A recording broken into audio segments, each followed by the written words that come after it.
Quand on vous dit qu'au Gabon, le problème, ce ne sont pas nos tests de loi, mais le problème est des personnes qui taillent ces tests à leur image. Oui, pour la petite histoire, le nouveau code électoral a été voté ce 14 janvier 2025 pour permettre à ce que M. Brice Oligui-Nguema, en tant que militaire, se présente sans enlever son uniforme. Oui, les députés ont voté haut les mains.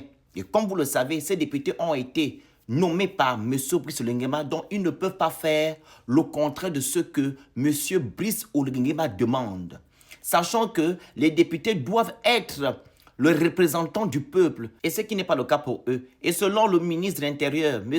Herman Imungo, c'est une avancée dans notre pays, car ça permettra aux magistrats, aux militaires, etc. de pouvoir se présenter aux élections. Et là, nous rentrons dans un régime totalitaire. Nous l'avons bien dit ici, concernant le projet constitutionnel qui a été voté le 16 novembre 2024, qu'il ne faut pas que nous puissions concentrer les pouvoirs à une seule personne, mais que nous exigeons la séparation du pouvoir. Vous êtes allé voter oui, non? Voici maintenant les conséquences, où les militaires sont en train de confisquer le pouvoir, sachant que M. Oligui nous a dit le 30 août 2023 qu'il est venu restaurer la dignité des Gabonais, restaurer les institutions, organiser les élections et remettre le pouvoir aux civils.